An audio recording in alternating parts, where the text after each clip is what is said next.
Bienvenue dans cette nouvelle vidéo. Je vous retrouve comme chaque semaine sur un sujet particulier sur le Mexique et sur l'immobilier en l'occurrence aujourd'hui.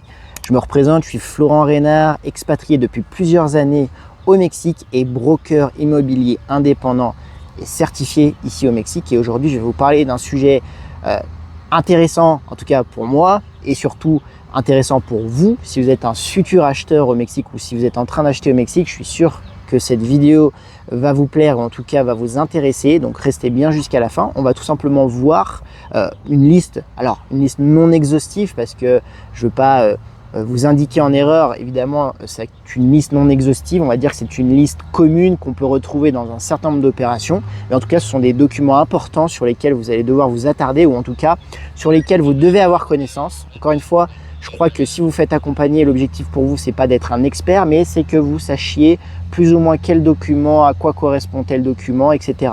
Aujourd'hui, ces vidéos, elles sont là aussi pour vous aiguiller et puis pour vous donner un petit peu plus de culture tout simplement sur ce pays et puis sur son fonctionnement. Alors, on démarre directement avec 7 documents, 7 étapes. Appelez-le comme vous voulez, vous allez voir. Le premier document, c'est le document de base quand on parle d'immobilier, et en tout cas d'immobilier au Mexique, c'est ce qu'on appelle les escrituras publicas. Quand vous allez acheter, quand vous allez vendre, peu importe, les escrituras publicas, c'est tout simplement le titre de propriété. Ça, c'est vraiment le document très important. Si vous êtes vendeur, évidemment, c'est un document qu'on va vous demander et sur lequel vous ne pouvez pas faire l'impasse. Si vous êtes acheteur, vous devez vous assurer qu'il y a bien des escrituras publicas, qu'il y a bien un titre de propriété, que le nom est bien conforme à ce qu'on vous a présenté. Voilà, en tout cas, c'est ce titre de propriété qui finalement génère la sécurité juridique ici au Mexique et c'est pour ça que j'ai coutume de dire que c'est un pays très sûr d'un point de vue juridique. Et ce titre de propriété est enregistré, et ça c'est le deuxième document ou la deuxième étape, dans le Registro Público, donc le registre public de la propriété, qui est un registre, donc comme son nom l'indique, public, que vous allez pouvoir consulter. Alors, dans tous les états, vous allez pouvoir le consulter de manière physique, vous allez dans un des bureaux, une administration de la ville, et vous avez toujours une administration du registre public. Maintenant, aujourd'hui, dans beaucoup d'états, ce registre public est complètement dématérialisé et vous y avez accès en ligne. Et dans ce registre public de propriété, vous allez pouvoir vérifier tout un tas de choses, notamment le nom qui est inscrit sur le titre de propriété. Et puis, évidemment, vous allez pouvoir aussi vérifier si jamais eh bien, il y a un certain nombre de dettes ou il y a un certain nombre de ce qu'on appelle des gravamen. C'est aussi le troisième point sur lequel vous devriez faire attention. C'est tout simplement être sûr que, en tout cas, être informé du type de dette ou de type d'hypothèques qui peuvent être faites sur la propriété. Attention, encore une fois, c'est pas forcément mal d'avoir ce type de responsabilité. Par exemple, quand vous avez un prêt à la banque prend une hypothèque, ça s'est inscrit au titre de propriété, c'est tout à fait normal. Okay, aujourd'hui, la plupart des gens ont une dette vis-à-vis de la banque. C'est pour ça que d'ailleurs, des fois, on dit le bien n'appartient pas vraiment à soi, plutôt à la banque. Ça, c'est pas très grave, hein. Vous pouvez quand même vendre le bien, il n'y a pas de problème. Et c'est la même chose au Mexique. Au Mexique, vous avez juste à recevoir un papier spécifique de la banque qui dit que voilà, elle autorise la vente et il n'y a pas de souci. Mais en tout cas, il faut en être informé parce que c'est évidemment des formalités supplémentaires. C'est des formalités dans tous les cas qui seront vérifiées par le notaire. Ok, donc ça, c'est en amont du notaire éventuellement. Et encore une fois, vous avez cette sécurité ici au Mexique d'avoir un notaire. Donc dans tous les cas, il y a très peu de chances que ça passe à travers. Mais en fait, pourquoi je vous en parle et pourquoi vous devriez vous en intéresser en amont? Parce que ça peut faire perdre beaucoup de temps et d'argent. Donc le plus tôt c'est vérifié, le mieux c'est. Quatrième point que vous allez pouvoir vérifier, c'est l'acte matrimonial ou en tout cas le régime matrimonial du vendeur si vous êtes un acheteur. Un truc qui est un peu intéressant, en tout cas important au Mexique, c'est que vous avez beaucoup de personnes mariées. Elles divorcent. En fait, elle ne divorce pas vraiment, ou en tout cas, juridiquement, elle ne divorce pas. Elle divorce que dans les faits.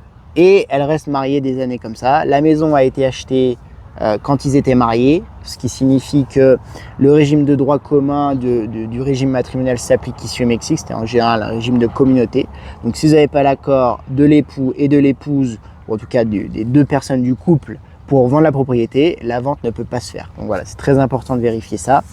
Beaucoup peuvent se présenter comme divorcés, mais il faut vérifier que juridiquement, ils le sont. Voilà. Le cinquième document, point à vérifier, c'est le prédial, donc la taxe foncière. Il faut tout simplement s'assurer qu'elle est à jour, c'est-à-dire que les paiements sont à jour. Encore une fois, pour pas qu'il y ait des dettes sur la propriété et que ça vous revienne. Donc, vérifiez que el predial está al día, donc ça veut dire tout simplement que le prédial il est payé au jour, donc il est bien, ils ne doivent plus de taxes foncières. Et même chose pour tous les autres services, notamment l'eau, d'accord, c'est des choses qui peuvent bloquer la vente si tout ça n'est pas régularisé. Et encore une fois, même s'il y a ce cas qui se présente, c'est-à-dire qu'il y a vraiment une dette sur l'eau, une dette sur le prédial, ça ne veut pas forcément dire que c'est très grave. Je veux vraiment pas vous inquiéter là-dessus. Mais en tout cas, il faut en avoir connaissance, d'accord? Parce que ensuite, ça doit faire partie peut-être d'une négociation. On peut renégocier le prix. Ok, il y a une dette de temps sur le prédial. Bon, on va renégocier le prix de vente pour intégrer justement cette dette. Donc voilà. En tout cas, le but, c'est pas de vous faire peur, c'est juste d'être mieux informé pour mieux réagir aux situations, d'accord? Ça m'est arrivé beaucoup de fois que en fait, c'est plutôt le manque d'information qui fait peur plutôt que le fait qu'il y ait telle chose sur telle situation. Donc, important de bien comprendre les phénomènes et les processus derrière et en général, il y a toujours une solution. L'important, c'est de bien comprendre ce qui est en train de se passer. 6e point, licencia de construcción y terminación de obra. Donc, ça veut dire tout simplement le permis de construire et le certificat qui a finalement été délivré par les municipalités pour la construction qui a été faite. Donc ça, c'est dans le cas d'une vente d'une maison construite, d'accord, hein, là, évidemment, c'est un cas spécifique, je le mentionne. Comme je vous ai dit, c'est pas une liste exhaustive. Il y a parfois dans certaines situations d'autres documents, mais on va dire que c'est des documents classiques dans un bon nombre d'opérations. Donc c'est tout simplement le permis de construire et le certificat qui a validé la construction. Voilà, c'est des documents très importants qui ont été faits, ça peut être fait lors de tout début, hein, lorsque la propriété venait d'être construite, etc. En tout cas, ces documents doivent être à la disposition du notaire. 7e et dernier point, c'est dans le cadre de résidences dans des fraccionamientos qui sont régis par un régimen de condominio, donc un régime de condominio qui est un régime légal qui régissent toutes les résidences ici au Mexique. Vous savez qu'au Mexique, vous avez énormément tout simplement de propriétés qui sont à l'intérieur de ces résidences. Ces résidences-là, elles sont régies par un régime légal, le régimen de condominio. Et en général, vous avez des charges, donc comme des charges de copropriété finalement. Ces charges-là doivent être aussi à jour, elles doivent être payées. Les quotas de mantenimiento doivent être à jour, donc elles doivent être payées pour être sûr que la transaction se fait en toute sécurité. Donc ça, c'est pareil, un document qui déclare que tout est à jour et c'est très important de les obtenir. Voilà, c'était une vidéo relativement courte, c'était volontairement assez succinct. Je voulais juste vous faire un petit rappel vraiment de documents, de documentation très classique ici au Mexique que vous devez absolument connaître. Encore une fois, l'objectif c'est pas de connaître tous les détails, mais simplement d'en avoir connaissance pour pouvoir aborder ces situations de la meilleure des manières. Dans tous les cas, lorsque vous êtes accompagné par des gens professionnels, des gens certifiés, vous pouvez en général être sûr que ce sont des choses qui sont vérifiées. Vous avez aussi la sécurité du notaire, hein, système de notaire public ici bien au Mexique, donc c'est quand même une vraie belle sécurité juridique supplémentaire pour les acheteurs étrangers, encore une fois, mais d'ailleurs même pour les acheteurs mexicains, on va pas se mentir.